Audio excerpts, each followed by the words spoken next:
Um genocídio perde a importância com o passar do tempo?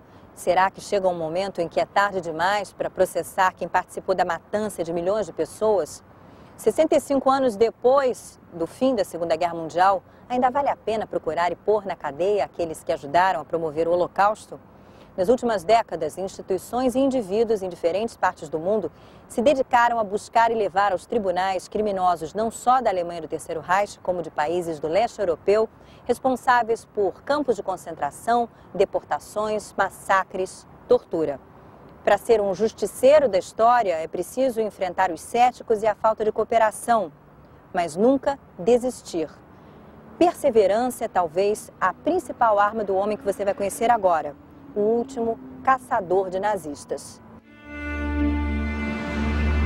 Efraim Zuroff nasceu em Nova York, nos Estados Unidos, e vive em Israel.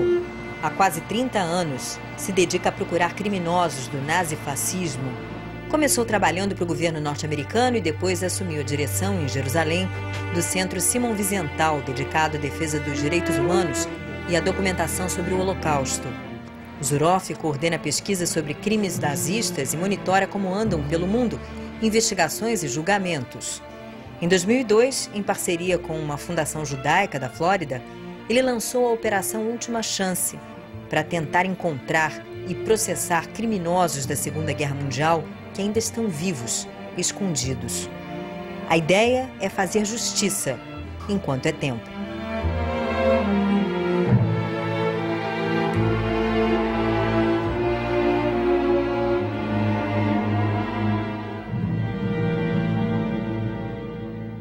Do you wish a long and healthy life to Nazi war criminals? Only to those who stand the chance of being brought to justice. In other words, I'm probably the only Jew in the world who prays for the health of Nazi war criminals, but only those that there's a chance can be brought to trial. Why is it so important to bring Nazi war criminals to justice such a long time after World War II? First of all, the passage of time in no way diminishes their guilt. And if these people had been caught earlier, no one would find that unnatural, right? But the fact that they escaped justice for 60 years doesn't turn them into innocent people. Two, we don't think that old age should afford protection to people who committed mass murder. And there's not a single country in the world that has ever limited prosecution based solely on age. Three is what we owe the victims. In other words, our obligation is to try and make a serious effort to find the people who turned innocent men, women, and children into victims. It's not a question of their age. It's a question of their health and whether they can stand trial. But if they can't stand trial, why ignore them? Why let them enjoy their golden years? They certainly don't deserve it. They're the last people on earth who deserve any sympathy, because they had absolutely no sympathy for their victims. Operation Last Chance has found 560 suspects. And how many Nazi war criminals are still among us? I think it's fair to say that at least hundreds, if not thousands. In other words, if you know the history of the Holocaust and of World War II, you know that many hundreds of thousands of people were involved in the process. Quite a few of them were relatively young.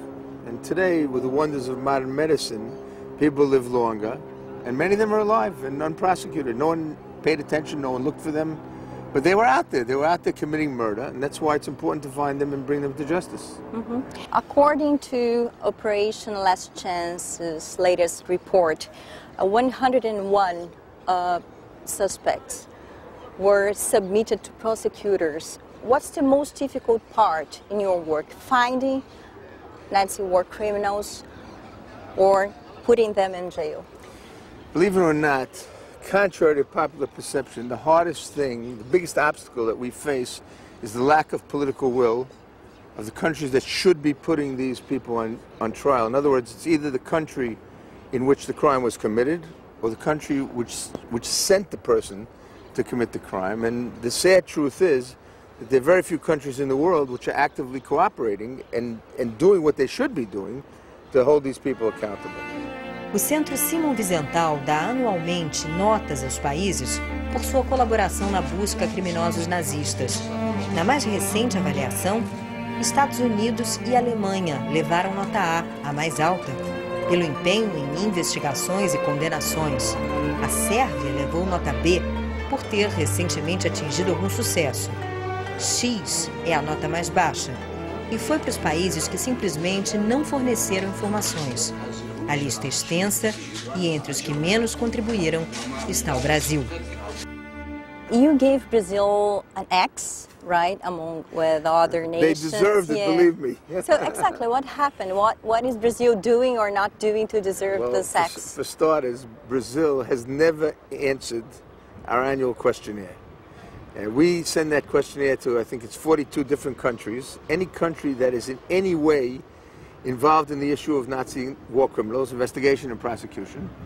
And unfortunately, some of the countries to whom we turn don't even bother answering the questionnaire. And Brazil is one of those. Whom do you send this questionnaire to in Brazil? The questionnaire is sent to the Brazilian ambassador in Tel Aviv. And he passes it on every year to the appropriate judicial authorities here, who unfortunately have never responded. You mentioned the lack of political will in many countries, most of the countries actually. Why is there, this lack of political will? The best way to explain it is to compare Nazi war criminals to a serial killer. If a serial killer were on the loose here in Rio, I can promise you that everyone in the police force and the government would want to do whatever is necessary to catch that person and prosecute him and punish him, because there's a very strong likelihood that they'll strike again, that they'll murder someone else. But in the case of Nazi war criminals, we're not talking about people who are about to kill anybody. And the countries know that all they have to do is wait it out for the person to die, and they'll spare themselves the embarrassment of a trial, they'll spare themselves the bad publicity, they'll spare themselves the cost of such a trial. How many Nazi war criminals would be hiding now in Brazil? No one knows the answer to that question. I would assume there must be a few somewhere, but right now we don't have any active cases in Brazil. And even though we announced Operation Last Chance in Brazil in November of 2007, we did not get any information that led to a concrete case. A lot of people called us, faxed us, emailed, nothing serious. Another very important case was the case of Franz Stangl, who not only was the commandant of the Treblinka death camp, where 875,000 Jews were murdered in 15 months, but he's also the person who built the Sobibor death camp, was its first commandant. There, 250,000 Jews were murdered, and was the deputy director of Hartheim, which is one of the institutes where the Nazis murdered the mentally ill, handicapped, and chronically ill persons. We're talking about an individual who was personally involved in the murder of more than 1 million people. I mean, that's a staggering figure. And he was living here in Brazil, about 30 kilometers from Sao Paulo. And Wiesenthal was the one who ultimately tracked him down, and he was extradited to Germany, put on trial, sentenced to life imprisonment, died in prison. I think it's also important to note that there were two other very important Nazi war criminals who lived here in Brazil.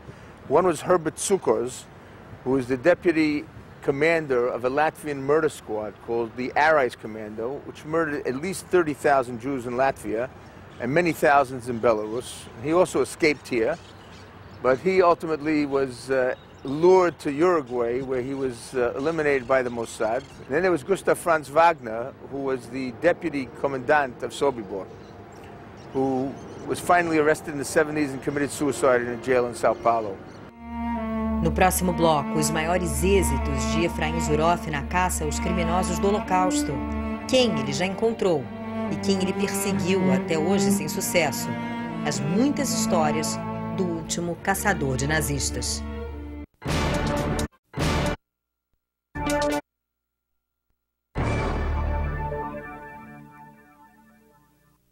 What was the most remarkable extradition in Argentina? Well, two were particularly important.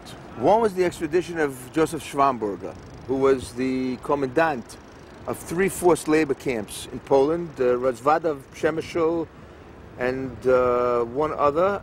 And he not only sent hundreds of people to be murdered, but he himself murdered many people.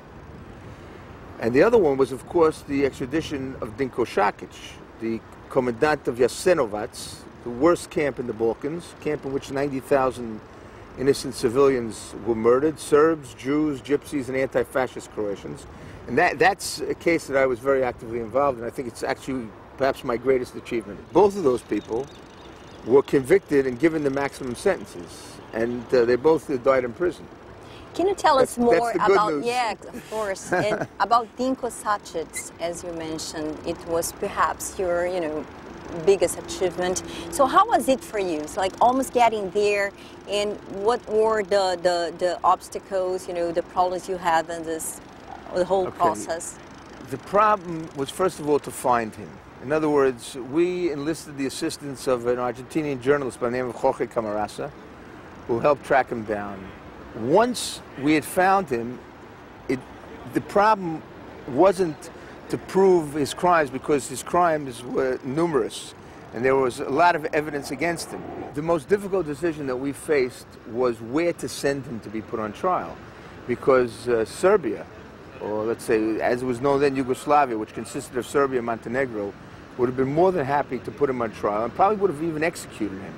But the problem was that if that had been the case, the people in Croatia would have thought that it was a fixed trial, it was all Serbian propaganda, and they're the ones who needed the lesson about the horrors of Jasenovac, because it was Croatians who created the camp, who ran the camp, and who committed all the crimes. But that was a gamble, because the president of Croatia at that time was Franjo Tuđman, who was the only head of state to ever deny the Holocaust. We opted for Croatia, and we were very lucky because the Croatians actually did a very respectable job of putting Sacic on trial. And his trial really was a watershed event in the history of democratic Croatia.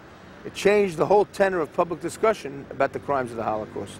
Years ago, you came to South America hunting Aribert Haim. You went all the way down to Chile, and it turned out it wasn't him. So can you tell us this story? Okay, Dr. Aribert Haim was a doctor in 3 Nazi concentration camps, in Sachsenhausen, in Buchenwald in Germany, and Mauthausen in Austria. And it was in Mauthausen that he became notorious and earned the nickname of Dr. Death, because he murdered dozens of inmates by, in many cases, injecting gasoline directly into their hearts. He performed all sorts of experiments. He performed castrations, and he cut off people's limbs without any anesthesia. He was a terrible, terrible person, a sadist, and the kind of person who, you wonder how someone can reach that kind of level of cruelty. In any event, he was arrested after the war by the Americans, but he was never put on trial.